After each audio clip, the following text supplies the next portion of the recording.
এই সময় আবার কে ফোন করছি? হ্যালো, কে? হ্যালো মহিন্দা, আমি সুব্রত। তা কোথায় আছো? একবার বাস স্ট্যান্ডের দিকে আসো না, আমাদেরকে একটু বাড়ি পৌঁছে দিয়ে আসবে। দেখো সুব্রত, অনেকটা দেরি হয়ে গেছে তো, এরপর আমি আর যেতে পারবো না। জানোই তো বাড়িতে মা একা আছে, আমাকে ফিরতে হবে। না করো না মহিমদা, দেখো খুব বিপদের মধ্যে পড়েছি। ট্রেন মিস করলাম যে, না হলে তো সেই কখন বিকালেই চলে আসতাম। শেষ বাসটা ধরে ফিরছি। আমি ওই 8 ঘন্টার মধ্যে বাস স্ট্যান্ডে পৌঁছে যাব। জানোই তো এরপর বাস স্ট্যান্ড থেকে আর কোনো গাড়ি পাবো না বাড়ি যাওয়ার জন্য। তুমি আর না করো না। ও আচ্ছা ঠিক আছে, আমি আসছি।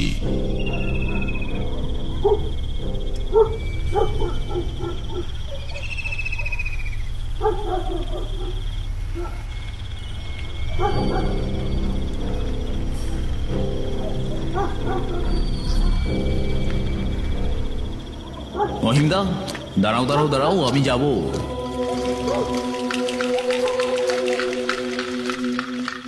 কি ব্যাপারে আকাশ, তুই এই সময় এখানে কি করছিস? আর বলো না, ধনিয়াখালীতে পরীক্ষা দিতে গিয়েছিলাম। ফেরার সময় ট্রেনে যা ভিড়, 3টে ট্রেন মিস করেছি, তাই তো সন্ধ্যা হয়ে গেল। জানি তো এদিকে রাস্তাঘাটের যা অবস্থা, সন্ধ্যার পর আর গাড়ি ঘোড়া পাওয়া যায় না, তাই তো হেঁটে হেঁটেই বাড়ি ফিরছি। তুমি তো বাড়ির দিকে যাচ্ছ, আমি উঠে পড়লাম। এই আমি তো বাড়ি যাচ্ছি না রে, এই তো সামনের চৌমাথা থেকেই বাঁ দিকে মেঁকে যাব। কেন? ওই একবার বাস স্ট্যান্ডে যাব, 2জন প্যাসেঞ্জার আছে, ওদেরকে বাড়ি পৌঁছে দিয়ে তারপর বাড়ি ফিরবো। তাহলে তো আমাকে এক কাজ কর না, তুইও চল আমার সাথে। ওদেরকে বাস স্ট্যান্ড থেকে বাড়ি পৌঁছে দিয়ে তারপরে বাড়ি ফেরার সময় তোকেও নামিয়ে দেব। বলছো? চলো তাহলে।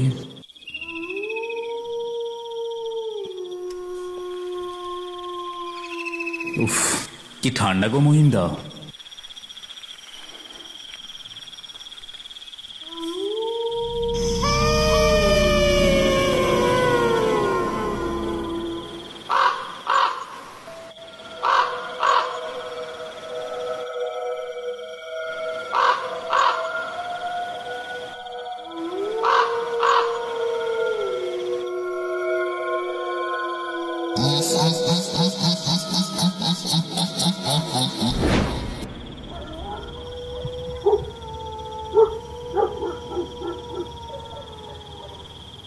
মহিমদা, কি ব্যাপার গো, কেউই তো নেই।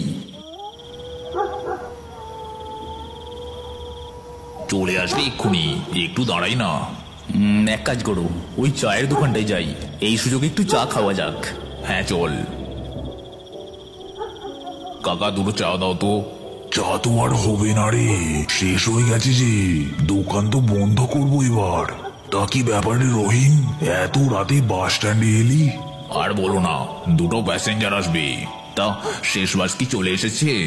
না রে, শেষ বাস তো এখনো আসেনি। শুনলাম ওই দিকের রাস্তায় মেরামতের কাজ হচ্ছিল, তাই লেট হচ্ছে, না হলে তো কখন এসে যাওয়ার কথা। আসলে ওই সরিষাগঞ্জের বড়বাবুর ছেলে সুব্রত এত জোরাজোরি করলো যে আসতে বাধ্য হলাম। রাত হয়ে গেছে অনেক, শীতকালের রাত, বাস যদি আরো দেরি করে তাহলে ওদেরকে বাড়ি পৌঁছে দিয়ে কখন বাড়ি ফিরবো বলো তো? এখান থেকে সরিষাগঞ্জ তো 5-6 কিলোমিটারের রাস্তা। ওই দিককার রাস্তার যা অবস্থা, প্যাসেঞ্জার নামিয়ে বাড়ি ফিরতে ফিরতে তো মাঝরাত হয়ে যাবে। ভাড়া বেশি বলেছিস তো? হ্যাঁ, অনেক বেশি দেবে বলেছে। মহিমদা, তুমি এরপর প্যাসেঞ্জার নিয়ে সরিষাগঞ্জ যাবে?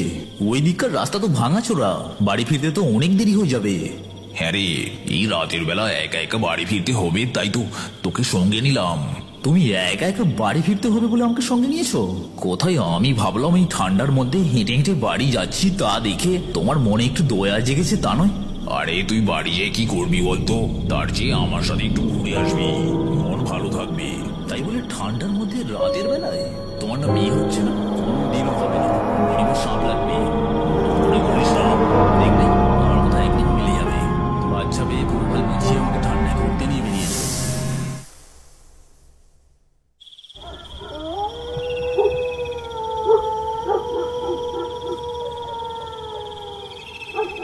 মহিমদা, 8 ঘন্টা ধরে তো এখানে দাঁড়িয়ে আছি, আর কতক্ষণ? এই তো, ওই তো বাস এসে গেছে।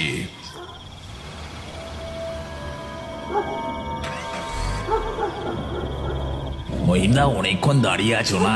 ওইদিকে বন্যার জন্য রাস্তা ভেঙে গেছে, এই রাতের বেলা মেরামত করছে, তাই এত লেট হলো। হ্যাঁ ঠিক আছে, এখন তাড়াতাড়ি উঠে বসো, তোমাদেরকে বাড়ি পৌঁছে দিয়ে আমাকে আবার বাড়ি ফিরতে হবে।